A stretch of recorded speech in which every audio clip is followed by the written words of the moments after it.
नमस्कार दोस्तों, आज हम इस वीडियो में आपके साथ डिस्कस करेंगे रोट आयरन के बारे में। रोट आयरन का ही टाइप होता है और यह एक इंजीनियरिंग मटेरियल है और इंजीनियरिंग मटेरियल के अंतर्गत यह एक मेटालिक मटेरियल भी है और मेटालिक मटेरियल में ये फेरस मटेरियल के अंतर्गत आता है। रोट आयरन की प्योरेस्ट फॉर्म होती है। इसमें जो आयरन होता है वो कम से कम 99.5% तक हो सकता है और ये अधिकतम 99.9% तक भी आयरन इसमें जा सकता है। इसके अतिरिक्त रोट आयरन में जो दूसरी कंपोजिशन होती हैं उसमें कार्बन होता है जो तकरीबन 0.020% के आसपास रहता है। सिलिकॉन 0.120% के अराउंड रहता है। सल्फर 0.018% तक हो सकता है। फास्फोरस की मौजूदगी इसमें 0.020% होती है। इसके अतिरिक्त इसमें स्लैग होता है 0.070%। बाकी जो है वो सारा इसमें आयरन होता है। अब बात करते हैं कि जो रोट आयरन है इसका जो मेल्टिंग टेम्परेचर है वो तकरीबन 1538 डिग्री के आसपास होता है, जो कास्ट आयरन के मेल्टिंग टेम्परेचर से तकरीबन 300 डिग्री सेल्सियस ये ज़्यादा होता है। रोट आयरन को कैसे बनाया जाता है? जो माइंड आयरन और होते हैं जैसे red hematite, magnetite, limonite, iron pyrite या साइडराइट इत्यादि, इन सभी को कोक और फ्लक्स की मौजूदगी में ब्लास्ट फर्नेस में डाला जाता है। ब्लास्ट फर्नेस से हमें जो प्रोडक्ट मिलता है वो पिग आयरन मिलता है। तो इस पिग आयरन को फिर से पडलिंग फर्नेस में रीमेल्ट किया जाता है। पडलिंग फर्नेस अगर हम देखें ये रिवर्बरेटरी टाइप की होती है और इसमें जो हमें रोट आयरन मिलता है वो स्पंजी फॉर्म में होता है जिसे हम पडल्ड बाउल कहते हैं।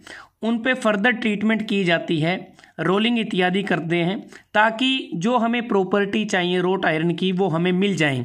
तो फाइनली जो पडलिंग फर्नेस है इससे हमें रोट आयरन मिलता है। तो जैसा कि हमने बात की इसमें जो कार्बन है वो 0.020% होता है क्योंकि इसमें कार्बन की मौजूदगी कम होती है और यही कारण है कि इसको हीटिंग के द्वारा हार्ड नहीं किया जा सकता। इसके अतिरिक्त अगर हम बात करते हैं इसमें जो दूसरी प्रॉपर्टी है ये एक टफ मटेरियल होता है, मेलिएबल मटेरियल होता है और ये एक डक्टाइल मटेरियल होता है। डक्टाइल मटेरियल होने के कारण जो रोट आयरन है इससे हम वायर ड्राइंग कर सकते हैं, सीट इत्यादि इससे बनाई जा सकती हैं और रोट आयरन को हम बड़ी आसानी के साथ फोर्ज कर सकते हैं, रोल्ड कर सकते हैं या फिर वेल्ड किया जा सकता है डिजायर्ड शेप में। और रोट आयरन से जो भी प्रोडक्ट बनते हैं वो ज़्यादातर फोर्जिंग से ही बनते हैं और फोर्ज वेल्डिंग में जो रोट आयरन है उसका इस्तेमाल किया जाता है। लेकिन इसके बावजूद भी रोट आयरन में कुछ डिफेक्ट्स होते हैं जैसे कोल्ड सोर्टनेस या रेड सोर्टनेस। ये दोनों इसमें मौजूद फास्फोरस और सल्फर की प्रेजेंस के कारण होते हैं। जो कोल्ड सोर्टनेस होती है इस केस में जो ये मटेरियल है ये ब्रिटल हो जाता है, वीक हो जाता है, जिसके परिणाम स्वरूप इसे हम कोल्ड वर्किंग में इस्तेमाल नहीं कर पाते। अगर रेड सोर्टनेस मटेरियल में आ जाता है ये बेसिकली ब्रिटलनेस के कारण आता है जिससे ये जो मटेरियल है रेड हीट पर इस पे हम वर्किंग नहीं कर पाते और ये फोर्जिंग के लिए भी अनसूटेबल हो जाता है। इसलिए रोट आयरन पर कार्य करते समय हमें इन दोनों डिफेक्ट्स को ध्यान में रखते हुए प्रॉपरली कंट्रोल में प्रोसेस को करना होता है।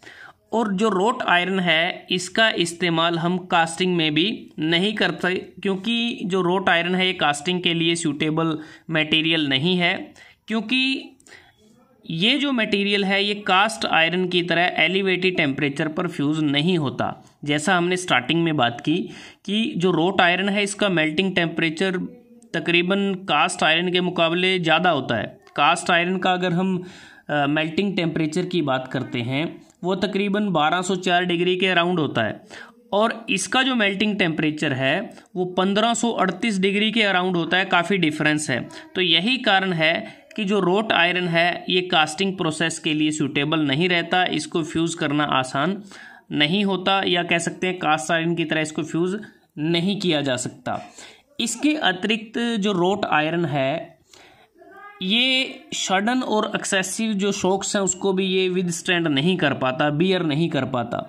और इसकी जो टेंसाइल स्ट्रेंथ होती है वो तकरीबन 250 मेगापास्कल से 500 मेगापास्कल के बीच में होती है, और इसका जो कंप्रेसिव स्ट्रेंथ है वो 300 मेगापास्कल के अराउंड रहता है। अब बात करते हैं कि जो रोट आयरन है इसको कहाँ कहाँ इस्तेमाल किया जाता है, इसकी एप्लीकेशन क्या होती हैं। रोट आयरन की अगर हम एप्लीकेशन की बात करते हैं तो बहुत सारी एप्लीकेशन हैं। अपने इर्द गिर्द हम देखते हैं कि बहुत सारे प्रोडक्ट हैं जो कास्ट रोट आयरन के बने होते हैं। इसका इस्तेमाल गार्डन ब्रिज बनाने में किया जाता है। गार्डन में इस्तेमाल होने वाले या होटल्स वगैरह में इस्तेमाल होने वाला जो फर्नीचर है, चेयर हैं, टेबल हैं, रोट आयरन से बनी होंगी, आपने देखा भी होगा।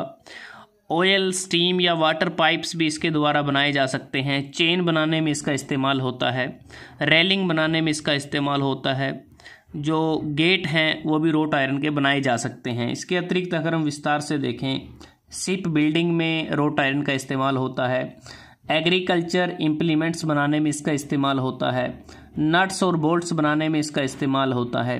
क्रेन हुक बनाने में, रेलवे ड्रॉ गियर्स में। तो ये बहुत सारी एप्लीकेशन है जो रोट आयरन की हम अपने इर्द गिर्द देखते हैं। तो दोस्तों, जैसा हमने बात की कि जो रोट आयरन है ये एक इंजीनियरिंग मटेरियल है, और इंजीनियरिंग मटेरियल मोस्टली दो तरह से हम कैटेगराइज करते हैं, मेटालिक और नॉन मेटालिक। तो उसमें ये मेटालिक मटेरियल के अंतर्गत आता है, और जो मेटालिक मटेरियल है उसको भी हम दो तरह से मेन कैटेगराइजेशन करते हैं, फेरस और नॉन फेरस।